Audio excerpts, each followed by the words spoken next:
Oi gente, tudo bem? Estou de volta. Janeiro começou e a gente tem muita coisa boa. Então eu quero começar primeiro dando alguns avisos aqui que são importantes. O primeiro deles aqui é o e-bookzinho que nós fizemos sobre missões, identidade, sexualidade.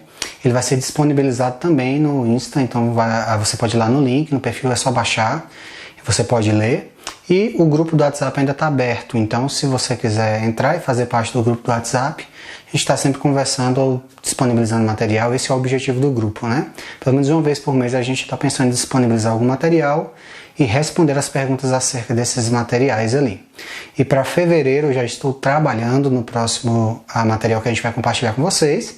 Então é parte da minha dissertação do mestrado e eu estou falando sobre pregação, especificamente o sermão narrativo, mas dentro de todo esse contexto eu explico o que é homilética, eu explico o que é pregação, eu explico qual é o papel do pregador, da pregação e assim por diante, tá? Então você vai poder ter acesso a esse material também no mês de fevereiro, com a graça de Deus. Então eu já estou preparando e trabalhando esse material e vai ficar disponível também, tanto lá no grupo do WhatsApp, eu vou enviar primeiro para o pessoal que está no grupo do WhatsApp, posteriormente eu deixo o link lá também desse e-book no perfil ali do Instagram também. Mas eu estou passando rapidamente aqui para conversar com vocês hoje, para iniciar esse ano, pensando sobre um assunto que é extremamente importante para a gente, né? Pelo menos é o que eu tenho visto.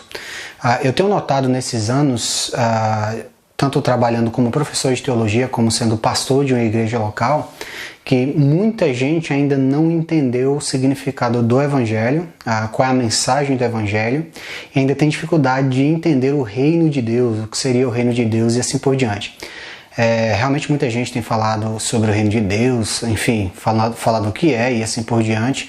Eu não estou aqui para contradizer ninguém, mas apenas para apontar para vocês o que a teologia bíblica aponta como o reino de Deus, tá? E o que eu vou falar aqui é bem simples, é muito simples mesmo, mas pode te ajudar a entender e perceber algumas coisas. Eu vou falar basicamente sobre tradução da palavra reino de Deus, tá? Um dos nossos grandes desafios na interpretação bíblica é compreender o que as pessoas que escreveram aquele texto naquela época, naquele contexto histórico, cultural, econômico, religioso, que é completamente distinto do nosso, o que essas pessoas queriam dizer para as pessoas daquela época e o que nós podemos reter a nível de princípios atemporais para a nossa vida hoje, para a nossa realidade de hoje. Então, uma das dificuldades que nós temos tem relação ao idioma, o idioma que era falado, o idioma que era escrito e assim por diante. Por exemplo, a palavra reino de Deus, que no grego é traduzido por basileia tuteu, não era a língua, o grego não era a língua que Jesus falava cotidianamente. Então Jesus falava cotidianamente o aramaico e a linguagem religiosa da época, ou seja, os textos do Antigo Testamento, eles eram escritos em hebraico. E a palavra basileia tuteu seria basicamente uma tradução da palavra Malkut Yahvé, Malkut Yahvé, que é a palavra hebraica que é traduzida por Basileia Tuteu e que nós traduzimos para o português, para o inglês e para outros idiomas como o reino de Deus. O que é importante nós entendermos acerca dessas duas palavras que deveriam significar a mesma coisa? Quem trabalha com idioma sabe que geralmente uma palavra não consegue captar toda a essência de uma outra palavra num outro idioma. E a gente tem também essas distâncias, o que John Stott chama posteriormente de abismos, entre a língua falada e a língua escrita do grego, a língua falada e a língua escrita do aramaico e hebraico e, consequentemente, a nossa língua português, que está bem distante da língua hebraica e da língua grega e assim por diante, tá? Mas basicamente o que Basileia Tuteu significa, e é traduzido de fato, é reino de Deus, reino de Deus, basicamente. E Malkut Yahvé significa reinado de Deus. Então, a ideia que o texto hebraico quer nos transmitir é a ideia de um reinado de Deus. Por que é importante a gente entender isso? Porque simplesmente Basileia Tuteu dá a ideia de um reino que é local, ou seja, o reino de alguém fica em determinado lugar. E a mensagem que Jesus está trazendo é Malkut Yahvé, ou seja, o reinado de Deus está próximo, o reinado de Deus está aqui, o reinado de Deus já chegou. É óbvio que essas linguagens estão dentro de uma discussão que posteriormente a gente pode falar aqui, a ideia do agora, não e do, enfim, do ainda já e do agora não, desculpa, essa é a linguagem, mas basicamente o sentido é que o reino de Deus, ou o reinado de Deus já está estabelecido nessa terra, ele já está germinando e influenciando as várias esferas da realidade, mas ele ainda não foi consumado na sua totalidade.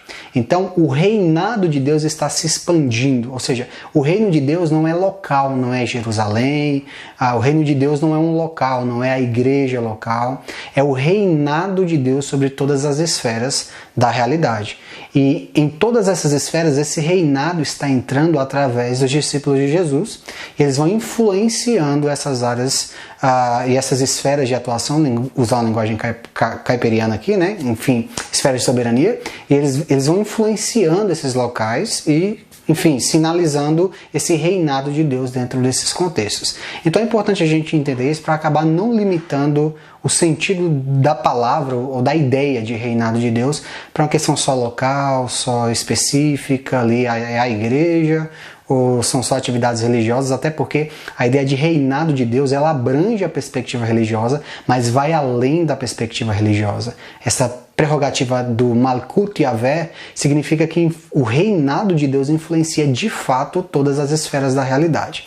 A linguagem que você vai utilizar para isso varia de acordo com o tipo de teologia que se adota, com a escola de interpretação que se adota e assim por diante, tá? Alguns falam de redimir as esferas da sociedade, outros falam de influenciar as esferas da sociedade, entendendo que redenção, só quem faz a redenção é Deus. E sim, no sentido tá certo, mas se a gente for abranger mais o significado desse termo, a gente percebe que há desdobramentos e há controvérsias bem claras com relação a isso também, tá? Porque redenção significa libertação, é uma linguagem soteriológica, que significa, em outras palavras, salvação. Agora, na soterologia, nós entendemos que Deus já salvou, está salvando e salvará. Então, a redenção cai dentro desse mesmo aspecto. Já redimiu, está redimindo e vai completar a obra da redenção. Ele também faz isso por intermédio da igreja. Então, cabe a gente entender alguma coisinha ou outra. Mas, só para a gente não ficar muito longo esse vídeo, entenda que é o reinado de Deus que está invadindo o cosmos, influenciando todas as esferas da sociedade. E essa influência, ela é mediada pelo Espírito Santo através dos discípulos de Jesus, que estão entrando nessas esferas para fazer esse trabalho.